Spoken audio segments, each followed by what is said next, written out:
আমাদের এই পৃথিবীটা যতই উন্নত হচ্ছে আমরা ততই পৃথিবীকে নতুন ভাবে দেখছি। পৃথিবীতে এখন পর্যন্ত এমন এমন আধুনিক আবিষ্কারগুলো হয়েছে যেগুলো এক সময় মানুষের কল্পনার বাইরে ছিল। তবে যতই আমরা পৃথিবীকে ডিজিটাল করে তুলি না কেন, আমাদেরকে এটা মনে রাখতে হবে আমরা এমন কিছুই তৈরি করব না যেটা পরবর্তীতে আমাদেরকে নিয়ন্ত্রণ করবে। যদিও এটা এখনো পর্যন্ত আমাদের পৃথিবীর জন্য অতটাও গুরুত্বপূর্ণ নয়, তবে আজকের মুভিতে আমরা এমন একটা আর্টিফিশিয়াল ইন্টেলিজেন্টকে দেখব যে এখন মানুষকে কন্ট্রোল করছে এবং সে এমন একটা ভাইরাস তৈরি করেছে সেটা পুরো পৃথিবীর জন্য হুমকি স্বরূপ। সে চায় পৃথিবী থেকে মানুষকে বিলীন করে দিতে। এমনকি সে নিজে একটি আর্টিফিশিয়াল ল্যাবও তৈরি করেছে। শেষ পর্যন্ত কি হয়েছিল?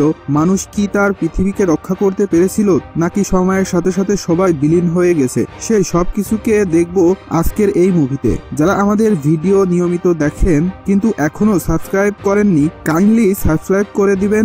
যদি ভিডিওটা ভালো লাগে তাহলে অবশ্যই কমেন্ট করে জানাবেন। তো শুরু করা যাক আজকের মুভি স্টোরি। আর আমি Shakib and welcome to the সিনে রসিকথা।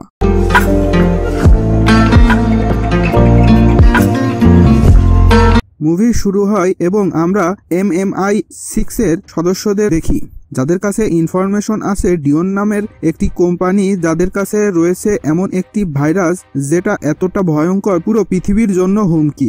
যখন ওই ভাইরাসটা মানুষের ভেতরে যায় তার পুরো শরীর ধীরে ধীরে দুর্বল হতে থাকে এবং সে একসময় মৃত্যুবরণ করে। এই জন্যই MMI6 যে করেই হোক না কেন ভাইরাসকে উদ্ধার করতে চায়। পরবর্তীতে আমাদেরকে তাদের একটি দক্ষ টিমকে দেখানো হয় যারা এই ভাইরাস পর্যন্ত পৌঁছায়, আর এই পুরো টিমকে লিড করছিল হ্যাটি। কিন্তু তারা যখন ওই ভাইরাসটাকে নিয়ে ফিরে আসছিল তখনই আমাদেরকে ব্রিস্টনকে দেখানো হয়। যদি আমরা ব্রিস্টন সম্পর্কে বলি, আসলে সে এক সময় পুরোপুরি মানুষ ছিল কিন্তু তার উপর এগুলো এক্সপেরিমেন্ট করা হয়েছে।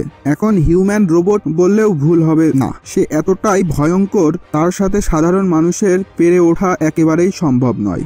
সে একে একে সবাইকে মারতে থাকে। অন্যদিকে হ্যাটি যখন এগুলোকে দেখলো সে প্রচুর ভয় পেয়ে যায়, কারণ সে এটা ভালো করেই জানে ব্রিস্টন তাকেও মেরে ফেলবে। আর যদি কোনোভাবে ভাইরাসটা ব্রিস্টনের হাতে পড়ে তাহলে পৃথিবীকে রক্ষা করা একেবারেই সম্ভব না। তাই শুধুমাত্র একটাই পথ খোলা, তাকে এই ভাইরাসটাকে নিজের মধ্যে ইনজেক্ট করতে হবে। সে ঠিক এরকমটাই করে। যখন ওই ভাইরাসটা তার শরীরের মধ্যে যায় সে যত দ্রুত সম্ভব পালানোর জন্য চেষ্টা করে। হ্যাটি যখন পালাচ্ছিল ব্রিস্টন তাকে দেখে ফেলে, কিন্তু হ্যাটি কোনো রকম সেখান থেকে পালায়। যেহেতু ব্রিস্টনের হাতে আর কোনো উপায় ছিল না, এই জন্যই সে ওই টিমের একজনকে মেরে তার ওয়াকি টকির মাধ্যমে হেডকোয়ার্টারে কল করে এবং তাদেরকে জানায় হ্যাটি আমাদের সাথে গাদ্দারি করছে, ভাইরাসটা এখন ওর কাছে। এই জন্যই MMI6 ও তার পেছনে লেগে যায়। তখনই আমাদেরকে হবস এবং শাওকে দেখানো হয় যাদের ডেইলি রুটিন একেবারেই অদ্ভুত। একসময় তাদের দুজনের কাছে কল আসে এবং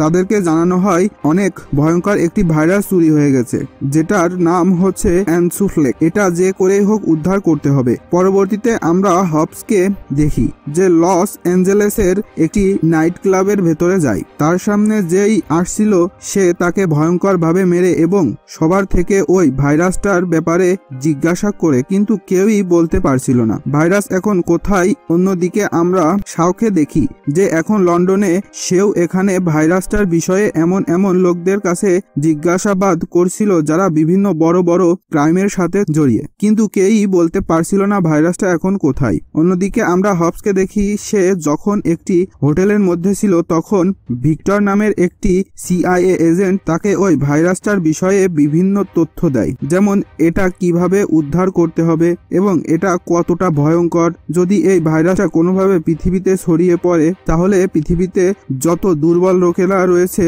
যাদের শরীরের ইমিউনিটি সিস্টেম কম তারা মুহূর্তের মধ্যেই মারা যাবে। এই জন্য MMI6 তারা সবচাইতে দক্ষ টিমকে পাঠিয়েছিল, কিন্তু যে মেয়েটা টিমটাকে লিড করছিল সে তাদেরকে ঠকায়। তাই আমার কাছে মনে হয় তোমার লন্ডনে যাওয়া উচিত। তুমি যেখানে এমন একজনকে পাবে যে তোমাকে সাহায্য করতে পারে। আর অন্যদিকে আমরা শাওকে দেখি যে তার মায়ের সাথে দেখা করতে যায়, আর তার মা তাকে বলে তুমি যখন যখন পরবর্তীতে আসবে তোমার বোনকেও নিয়ে আসবে, তাহলেই আমি এখান থেকে বের হব। এভাবেই সে যখন প্রিজন থেকে বের হয় তখন আমরা একজন CIA এজেন্টকে দেখি যে তার সাথে দেখা করতে আসে। সে তাকে জানায় এখনই আমাদের সাথে যেতে হবে এবং যত দ্রুত সম্ভব মিশনটাকে শেষ করতে হবে। তখন শাও তাকে জানায়, আমি আমার সর্বোচ্চ দিয়ে চেষ্টা করেছি, কিন্তু আমি এটার বিষয়ে তেমন কিছুই জানতে পারিনি, তাই আমার মনে হয় না এটা কোনোভাবে উদ্ধার করা সম্ভব। তখনই ওই লোকটি শাওকে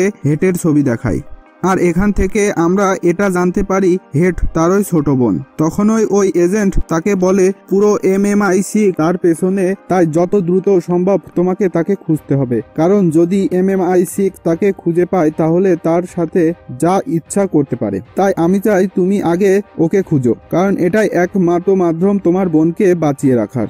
যেহেতু তার কাছে কোনো উপায় ছিল না, এই জন্য সেও রাজি হয়ে যায়। তখনই ওই এজেন্ট তাকে বলে তোমাকে এখন লন্ডনে যেতে হবে। এভাবে সে যখন লন্ডনে পৌঁছায় সে সেখানে হোপসকে দেখে, আর তারা দুজনকে দেখে প্রচন্ড চমকে যায় এবং একে অপরকে বিভিন্ন খারাপ ভাষায় গালমন্দ করে। হবস তাকে বলে তোর সাথে কাজ করার থেকে ভালো একা একা কাজ করা। শাও ঠিক একই কথা বলে এবং সোজা বাইরের দিকে চলে যায়। তখনই আমরা হবসকে দেখি যে তার লোকদেরকে বলে তোমাদের প্রথম কাজ শহরের সবগুলো CCTV-কে হ্যাক করা। এভাবেই তারা যখন বিভিন্ন এরিয়ার ফুটেজ চেক করছিল সে সেখানে হ্যাটিকে দেখে, আর এভাবেই হবস এটা জানতে পারে হ্যাটি এখন কোথায়। অন্যদিকে আমরা হ্যাটিকে দেখি যে তার পুরো লুকটাকেই পাল্টে দিয়েছে। সে যখন রাস্তার মধ্যে ছিল তখনই সেখানে হবস আসে। হবস তাকে বলে তুমি এখনই আমার সাথে চলো, কিন্তু হ্যাটি তার কোনো কথাই শুনছিল না। সে অনেকভাবে পালানোর চেষ্টা করে, এমনকি সে হবের উপরে হামলা পর্যন্ত চালায়, কিন্তু এখানে আমরা হবকে দেখি সে হেডকে একদমই আঘাত করছে না, সে তাকে কোনো রকমে ডিফেন্স করে। আর অন্যদিকে আমরা শাওকে দেখি সে হেডের ঘর পর্যন্ত পৌঁছে সে পুরো ঘরটাকে তল্লাশি করে, কিন্তু সে সেখানে কিছুই খুঁজে পায় না। তখনই আমরা বেশ কয়েকজন MMI6 এর সদস্যদের দেখি যারা শাওয়ের ওপর অতর্কিত হামলা চালায়। যেহেতু সে অনেক দক্ষ একজন ফাইটার, এই জন্য সে কোনো রকমে নিজেকে বাঁচায় এবং এক এক করে সবাইকে মারতে থাকে। অন্যদিকে আমরা হবকে দেখি সে হ্যাটিকে তার অফিসের মধ্যে নিয়ে যায় এবং তাকে অনেকভাবে জিজ্ঞাসাবাদ করে, কিন্তু হ্যাটি তাকে একদমই কিছু বলে না। এভাবে সে যখন তাকে জিজ্ঞাসা করছিল তখন হবের একজন সদস্য তাকে জানায় কেউ একজন আপনার সাথে ফোনে কথা বলতে চায়। হব তখনই কথা বলার জন্য যায়। তখনই আমরা হেডকে দেখি যে ওই সদস্যর উপর অতর্কিত হামলা করে এভাবে সে যখন তাকে মেরেই ফেলবে তখনই সেখান থেকে পালানোর চেষ্টা করে। হব তাকে দেখে ফেলে। হব যখনই তাকে আটকায় ঠিক তখনই সেখানে শাও চলে আসে। সে হবের ওপর বন্দুক তাক করে এবং তাকে বলে তুমি এখনই আমার বোনকে ছাড়ো। হব এটা শুনে প্রচুর অবাক হয় এবং শাও তাকে বলে তুমি ওকে একদমই কিছু করবে না, কারণ আমি ওকে সেফ হাউসে নিতে চাই, ও এখন জীবনের সংশয়ের মধ্যে। হব তাকে বলে আমি ওকে কোনোভাবেই পালাতে দেব না। তখন শাও তাকে সবকিছু খুলে বলে এবং তাকে বলে তুমি যেই ভাইরাসটাকে খুঁজছো তুমি সেটা কখনোই খুঁজে পাবে না, কারণ ওটা হেটের শরীরের মধ্যে। যদি আমরা এটা এখনই বের করতে না পারি তাহলে হেটও মারা যাবে, সাথে ভাইরাসটা পুরো পৃথিবীতে ছড়িয়ে পড়বে। এভাবেই তারা যখন কথা বলছিল ঠিক তখনই ব্রিস্টলকে দেখি যে তাদের উপরে অতর্কিত হামলা চালায়। এভাবে সে যখন হেটকে নিয়ে পালানোর চেষ্টা করবে তখনই আমরা হব এবং শাওকে দেখি যারা কোনো রকমের তাকে আটকায়। আর এভাবেই প্রথমবারের মতো হব এবং ব্রিস্টলের মধ্যে ফাইট হয়। আর এভাবেই হব এটা জানতে পারে ব্রিস্টল কতটা ভয়ঙ্কর। যখন তাদের মধ্যে ফাইট হচ্ছিল তখন আমরা হব এবং শাওকে দেখি তারা এটা ভালো করে বুঝতে পারে ব্রিস্টলের সাথে পেরে ওঠা একেবারেই অসম্ভব। এই জন্য তারা একটি নতুন প্ল্যান বানায়। তারা ব্রিস্টলের সামনে থাকা একটি গাড়িকে ব্লাস্ট করে এবং কোনো রকমে গাড়ির মধ্যে বসে। এভাবেই তারা যখন গাড়ি নিয়ে পালাচ্ছিল তখনই হব তাকে জিজ্ঞাসা করে কে এই ব্রিস্টল। শাও তাকে বলে ও এক সময় MMI6 এর একজন সদস্য ছিল, কিন্তু আমি ওর মাথায় গুলি করেছিলাম। পরবর্তীতে ডিউন কোম্পানি ওর উপরে এতগুলো এক্সপেরিমেন্ট করে ওকে একজন হিউম্যান রোবট বানিয়ে দেয়। অন্যদিকে আমরা ব্রিস্টলকে দেখি যে এখনো তাদেরকে ফলো করছে। হব এবং শাও অনেকভাবে পালানোর চেষ্টা করে কিন্তু তারা কোনোভাবেই পালাতে পারছিল না। এভাবে তারা যখন এটা বুঝতে পারে বিস্টলের হাত থেকে বাঁচা এতটা সহজ না, শাও তখন তার দক্ষতার পরিচয় দেয়। আর এভাবে তারা কোনো রকমে সেখান থেকে পালায়। কিছুক্ষণ পর আমরা বিস্টলকে ডিউনের হেডকোয়ার্টারে দেখতে পাই, যেখানে তাকে আর্টিফিশিয়াল ইন্টেলিজেন্ট এটা বলে তোমাকে যেভাবে হোক না কেন ভাইরাসটাকে উদ্ধার করতে হবে। আসলে এই ভাইরাসটা আবিষ্কার করার বড় একটি কারণ হচ্ছে তারা পৃথিবী থেকে দুর্বল লোকদের চিরবিদায় করতে চায়, কারণ তারা যেমন পৃথিবীর জন্য কিছুই করছে না, অন্যদিকে পৃথিবীর বিভিন্ন জিনিস অপচয় করছে। অন্যদিকে আমরা সাউথদেরকে দেখি যারা এটা নিয়ে ডিসকাস করছিল কিভাবে এই ভাইরাসটাকে শরীর থেকে বের করা যায়। যেহেতু তারা কিছুই বুঝতে পারছিল না, এই জন্য হব তাদেরকে বলে এখন শুধুমাত্র একটাই পথ খোলা আছে, আমাদের ওই লোকটাকে খুঁজে বের করতে হবে যে ভাইরাসটাকে বানিয়েছে। আর এভাবেই তারা প্রফেসরকে খুঁজতে বের হয়। তারা তাকে খুঁজেও পায় এবং তাকে কিডন্যাপ করে নেয়, কিডন্যাপ করে নিয়ে আসে। এভাবেই তারা প্রফেসরকে হেডের বিষয়ে বলে। প্রফেসর এটা শুনে প্রচন্ড চমকে যায়, কারণ 30 ঘন্টা হয়ে গেল হেড এখনো জীবিত। সাথে সে সবাইকে এটা জানায় আগামী 12 ঘন্টার ভেতরে যদি আমরা ওর শরীর থেকে এই ভাইরাসটাকে বের করতে না পারি তাহলে কেউ বাঁচতে পারবে না। অন্যদিকে যখনই ও মারা যাবে সাথে সাথে ভাইরাসটা বাতাসের মাধ্যমে পুরো পৃথিবীতে ছড়িয়ে পড়বে। আর এটা এমন এক পর্যায়ে গিয়ে দাঁড়াবে যখন পৃথিবীতে একজনও বেঁচে থাকবে না। শাও তাকে জিজ্ঞাসা করে এর কি কোনো সমাধান নেই? প্রফেসর তাকে বলে সবচাইতে সহজ পদ্ধতি হচ্ছে তোমরা ওকে এখনই গুলি করে মেরে ফেলো এবং আগুন দিয়ে পুরো শরীরকে জ্বালিয়ে দাও। যদি তোমরা এটা করতে পারো তাহলে এই ভাইরাসটা এখানেই ধ্বংস হয়ে যাবে। যেটা শুনে হব এবং শাও দুজনেই টেনশনে পড়ে। তারা বুঝতেই পারছিল না এখন তাদের কি করতে হবে। হব তাকে জিজ্ঞাসা করে এছাড়া কি আর কোনো একটা উপায় নেই? প্রফেসর তাকে বলে হ্যাঁ, একটা উপায় আছে। পৃথিবীতে শুধুমাত্র একটাই মেশিন আছে যে এই ভাইরাসটাকে শরীর থেকে বের করতে পারে, তবে সেটা ডিউনের ল্যাব, যেটা মস্কো শহরে অবস্থিত। সেখান থেকে মেশিনটা বের করে আনা একেবারেই অসম্ভব। কিন্তু তারা দুজনে এটা ভালো করেই জানে যদি তারা হেডকে বাঁচাতে চায় তাহলে তাদেরকে মেশিনটাকে আনতে হবে। এজন্য তারা মস্কোর উদ্দেশ্যে বের হয়, যেখানে আমরা শাওকে দেখি যে প্রথমে তার গার্লফ্রেন্ডের সাথে দেখা করে, যার নাম হচ্ছে এম, যে একজন লেডি মাফিয়া। তার কাজ হচ্ছে পৃথিবীতে সবচাইতে বড় বড় মাফিয়াদেরকে লুট করা। সে তাকে সবকিছু খুলে বলে। কিছুক্ষণ পর আমরা সবাইকে দেখি যারা তাদের পরবর্তী প্ল্যান নিয়ে ডিসকাস করছিল, যেখানে হেড তাদেরকে বলে আমরা এখানে ওই খেলাটা খেলবো যেটা আমরা ছোটবেলায় খেলতাম।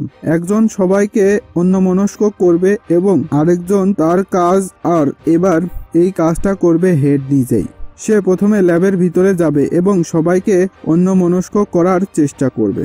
যখনই তারা অন্যমনস্ক হবে সবাই ওই ল্যাবের ভেতরে প্রবেশ করবে এবং কোনো রকমে মেশিনটা বের করে আনবে। আর এই পুরো প্রসেসটার ভেতরে সবচেয়ে বড় ভূমিকা রাখবে এম, কারণ সে প্রথমে তাকে ল্যাবের ভিতরে নিয়ে যাবে। আর এভাবেই তারা তাদের সবগুলো প্ল্যান বানায়, যেখানে আমরা এমকে দেখি যে হব এবং শাওকে অনেক ভয়ঙ্কর কিছু হাতিয়ার দেয়। এভাবেই যখন রাত হয় এম হ্যাটিকে বেস্টনের কাছে নিয়ে আসে। বেস্টন তাকে ডিউনের ল্যাবে নিয়ে যায়, যেখানে আমরা প্রফেসরকেও দেখি। এদিকে তারা ভাইরাসটাকে বের করার জন্য প্রস্তুতি নিচ্ছিল। আর অন্যদিকে আমরা হব এবং শাওকে দেখি যারা ওই ল্যাবের ভেতরে ঢোকার চেষ্টা করছে। তারা সেখানে অনেকগুলো ডিফিউজ সেট করে, আর তাদের সামনে যেই আসছিল তারা তাদেরকে সেখানেই মেরে ফেলে, কারণ হব এবং শাও দুজনই দক্ষ ফাইটার। যদিও তাদের পেশা আলাদা আলাদা, কিন্তু তারা দুজন একই রকমের দক্ষ। এখানে আমরা হব এবং শাওকে দেখি যারা তাদের প্ল্যান অনুযায়ী এগোয়। এভাবে তারা যখন মেইন গেটটাকে খোলে তখন আমরা সেখানে বিস্টল এবং তার পুরো টিমকে দেখি, যেন এটা মনে হচ্ছে সে তাদের জন্যই অপেক্ষা করছে। বিস্টল তাদেরকে কোনো সুযোগ না দিয়েই তাদের উপরে অতর্কিত হামলা চালায়। তারা জ্ঞান হারিয়ে ফেলে। অন্যদিকে আমরা হ্যাটিকে দেখি যে নিজেকে কোনো রকমে হারায় এবং সেখানে থাকা সবাইকে মেরে প্রফেসরকেও মুক্ত করে। অন্যদিকে আমরা হব এবং শাওকে দেখি তাদের যখন জ্ঞান ফিরে আসে তারা নিজেদেরকে বিস্টনের সামনে দেখে। বিস্টন তাদেরকে এমন একটি চেয়ারের মধ্যে বসায় যেটা ইলেকট্রিসিটির সাথে কানেক্ট। তখন বিস্টন তাদেরকে বলে তোমাদের সামনে শুধুমাত্র একটাই পথ খোলা, তোমরা আমার সাথে হাত মেলাও, আমি তোমাদেরকে টিউনের টিমে অ্যাড করব আর এই পুরো পৃথিবীকে কন্ট্রোল করব। কিন্তু হব এবং শাও তাকে সরাসরি মানা করে দেয়। বিস্ট তখনই তাদেরকে শাস্তি দিচ্ছিল। বিস্টন যখন তাদেরকে শাস্তি দিচ্ছিল তখন হব সেখানে হ্যাটিকে দেখে আর এভাবে সে এটা বুঝতে পারে এখন তাদেরকে কি করতে হবে। সে ইশারা করে শাওকে, এটা জানায় শাও এটা বুঝতে পারে আর এজন্যই তারা দুজনে মিলে বিস্টনকে অন্যমনস্ক করার চেষ্টা করে। যখনই সে অন্যমনস্ক হয় হ্যাটি সরাসরি তার উপরে গান পয়েন্ট করে। সে তাদেরকে বলে তুমি এখনই ওদেরকে ছাড়ো নয়তো আমি তোমাকে এখনই মেরে ফেলবো। বিস্টন তাকে বলে তুমি এই বন্দুকটাকে কখনোই চালাতে পারবে না কারণ এটা অ্যাডভান্স টেকনোলজিতে তৈরি, এমনকি এটা চালানো অ্যাক্সেসও তোমার কাছে নেই। সে যখন তাদেরকে মেরেই ফেলবে ঠিক তখনই সেখানে প্রফেসর চলে আসে। সে তাদের উপরে ফায়ার ওয়েপেন দিয়ে হামলা চালায় আর এই সুযোগটাকে কাজে লাগিয়ে হব এবং শাও নিজেদেরকে মুক্ত করে এবং এক এক করে সবাইকে মারতে থাকে। এভাবে তারা যখন পালানোর চেষ্টা করে তখনই হেটি তাদেরকে জানায় মেশিনটা এখন কোথায়, যেটা শুনে হব গাড়ি থেকে ঝাঁপিয়ে পড়ে এবং ওই ট্রাকটার দিকে যায় যেখানে ওই মেশিনটা। আর এদিকে আমরা শাওকে দেখি যে হ্যাটিকে নিয়ে কোন রকমে পালানোর চেষ্টা করে, তবে এখানে আমরা বিস্টনকে দেখি যে তাদেরকে এখনো পিছু করছে। সবাই যখন দেখলো সে তাদের কোনোভাবে পিছু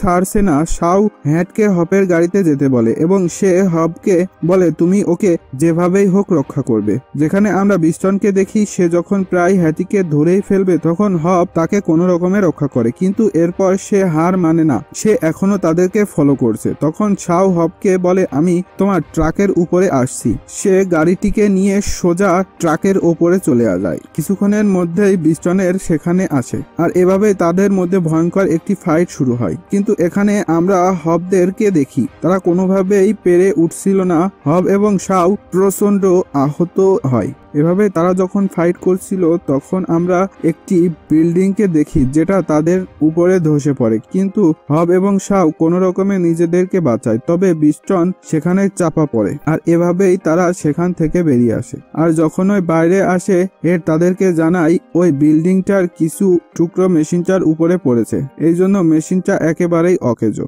যেহেতু তাদের কাছে আর কোনো অপশন ছিল না এই জন্য হেড তাদেরকে বলে এখন শুধুমাত্র একটা উপায় আছে, তোমরা আমাকে এখানেই মেরে ফেলো এবং আমার পুরো শরীরটাকে জ্বালিয়ে দাও, কারণ আমি যদি এই ভাইরাসটাতে মরি তাহলে পৃথিবীকে রক্ষা করা একেবারেই অসম্ভব। আমি চাই না কোনোভাবে এরকমটা হোক, কিন্তু শাও কোনোভাবেই এরকমটা করতে চায় না। তখন হব তাদেরকে জানাই এখন শুধুমাত্র একটাই পথ খোলা আছে আমাদের, যে করেই হোক না কেন মেশিনটাকে ঠিক করতে হবে। আর আমি এমন একজনকে জানি যে এটা করতে পারবে, সে আর অন্য কেউ নয় বরং আমারই ছোট ভাই জনা। এই জন্য তোমাদের আমার বাড়িতে যেতে হবে, কিন্তু বড় বিষয় হচ্ছে ও আমাকে একদমই দেখতে পারে না, অন্যদিকে ও অনেকটাই ভয়ঙ্কর। যেহেতু আমাকে সে পছন্দ করে না তাই সেখানে যা কিছু হতে পারে। এভাবেই তারা হবের বাড়িতে যায়। হব যখন দরজাটা নক করে অন্যদিকে জন যখন ওই দরজাটা খোলে সে হবকে দেখে প্রচন্ড রেগে যায়। সে তাকে সজোরে ঘুষি মারে এবং তাকে বলে তুমি যবে থেকে ঘর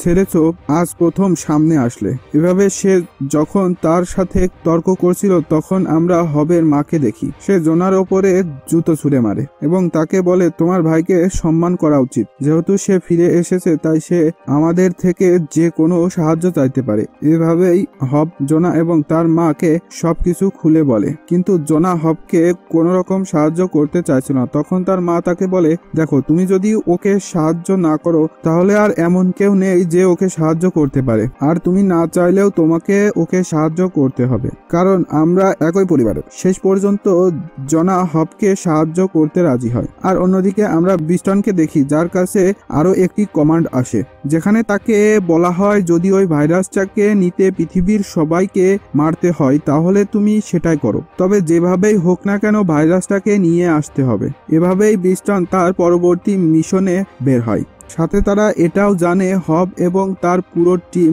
এখন সাম্বায় অবস্থান করছে। আর অন্যদিকে আমরা হবের ছোট ভাই জোনাকে দেখি যে ওই মেশিনটাকে ঠিক করছিল। তখনই আমরা হবকে দেখি যে এটা ভালো করেই জানে বিস্টন এখানে নিশ্চয় আসবে, তাই তারা সব দিক থেকে প্রস্তুতি নেয়। শাও যখন তাকে হাতিয়ারের বিষয়ে জিজ্ঞাসা করে হব তাকে বলে আমার যথেষ্ট হাতিয়ার আছে। এভাবে সে তাকে ওয়েপেন বক্সের কাছে নিয়ে যায়। পরবর্তীতে সে যখন বক্সটা খোলে তখন আমরা সেখানে একটা ওয়েপেন দেখি না। হবস এটা দেখে প্রচন্ড অবাক হয়। সে যখন তার মাকে জিজ্ঞাসা করে, তার মা তাকে বলে, আমি সবগুলোকে ফেলে দিয়েছি, কারণ ওগুলোকে দিয়ে কখনোই মঙ্গল করা যায় না। আজ পর্যন্ত যা কিছু হয়েছে সবই মানুষের ক্ষতি। যদি আমাদেরকে লড়াই করতে হয় তাহলে আমরা আমাদের মতো লড়াই করব। যেহেতু তাদের কাছে আর কোনো অপশন ছিল না, এই জন্য হব সবাইকে প্রস্তুত হতে বলে। যখন ছাও তাকে বলে ওদের কাছে অনেক অ্যাডভান্স ওয়েপেন রয়েছে, এগুলোর সাথে কখনোই পেরে ওঠা যাবে না। এম তাদেরকে বলে, আমি ওই ওয়েপেনগুলোকে হ্যাক করতে পারবো, কারণ ওগুলোর সাথে মাইক্রোচিপ লাগানো, তবে এটা বেশিক্ষণ স্থায়ী হবে না, শুধুমাত্র 6 মিনিটের জন্য। হব তাকে বলে 6 মিনিট যথেষ্ট। এভাবে তারা সব দিক থেকে প্রস্তুতি নেয়। তখন জন তাদেরকে বলে, আমি মেশিনটি ঠিক করে দিয়েছি, এখন আমাদের যত দ্রুত সম্ভব ভাইরাসটাকে বের করতে হবে। এভাবেই তারা যখন হেঁটে শরীর থেকে ভাইরাসগুলোকে বের করছিল তখনই হবের কাছে খবর আসে ব্রিস্টন এবং তার সৈন্যরা যে কোনো সময় এখানে হামলা করবে। তখন আমরা হবসকে দেখি যে একাই বাইরে চলে যায়। কিছুক্ষণের মধ্যে আমরা বাকি লোকদেরকে দেখি যারাও তার সাথে যোগ দেয়, আর এভাবে তারা এক হয়ে ব্রিস্টনের সাথে লড়াই করতে থাকে। ব্রিস্টন যখনই সামনের দিকে এগোয় সেখানে ভয়ঙ্কর বিস্ফোরণ হয়, কারণ হবের লোকেরা বিভিন্ন জায়গায় ডিফিউজ সেট করে রেখেছে, আর এভাবে তাদের মধ্যে ভয়ঙ্কর একটি ফাইট শুরু হয়। কিন্তু এখানে আমরা ব্রিস্টনকে দেখি যারা হবদের সাথে কোনোভাবেই পেরে উঠছিল না, কারণ তাদের সকল অস্ত্রগুলো হ্যাক করে নিয়েছে। আর এই সুযোগ কাজে লাগিয়ে হব এবং তার লোকেরা ব্রিস্টনের উপরে অতর্কিত হামলা চালায় এবং এক এক করে সবাইকে মারতে থাকে। ব্রিস্টন এগুলোকে দেখে প্রচন্ড রেগে যায়। সে তখন তার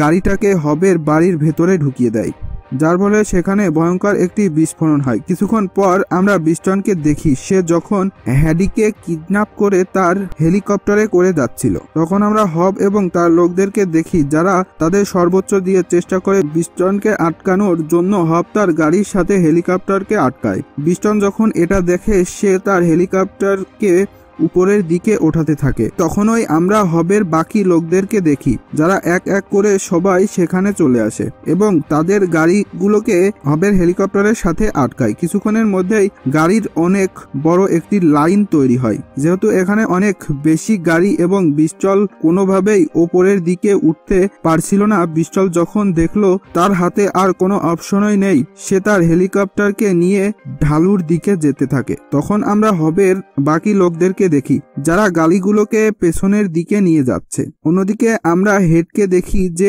এটা লক্ষ্য করে ব্রিস্টনের ওয়েপেন গুলো আবারও অ্যাক্টিভ হয়ে গেছে, এই জন্য সে কোনোভাবে হেলিকপ্টারের ইঞ্জিনটাকে নষ্ট করে দেয়, আর এভাবে হেলিকপ্টারটা নিচের দিকে পড়ে। আর অন্যদিকে আমরা হব এবং শাওকেও দেখি যারা নিচে পড়ে যায়। আর এভাবেই হব এবং শাও ব্রিস্টনের মধ্যে ভয়ঙ্কর একটি ফাইট শুরু হয়, যেখানে আমরা ব্রিস্টনকে দেখি সে আবারও হব এবং শাওয়ের ভাবে মারে। হব এবং শাও প্রচন্ড আহত হয়। শাও যখন দেখলো তারা ব্রিস্টনের সাথে কোনোভাবে পেরে উঠছে না, এই জন্য সে আরো একটি প্ল্যান বানায়। সে শাওকে বলে, আমাদেরকে যেভাবেই হোক না কেন ব্রিস্টনকে অন্যমনস্ক করতে হবে। ও যখন আমার উপরে নজর রাখবে তুমি ওর উপরে হামলা করবে, আর ও যখন তোমার উপরে নজর রাখবে আমি ওর উপরে হামলা করব। তারা ঠিক এরকমটাই করে। তারা সফল হয়। ব্রিস্টন অনেকটাই আহত হয়। তারা যখন ফাইট করছিল তখন আমরা হ্যাটিকে দেখি যে তাদেরকে ওই ভাইরাসটাকে দেখায়, কারণ তার শরীর থেকে পুরোপুরি ভাইরাসটা বেরিয়ে গেছে।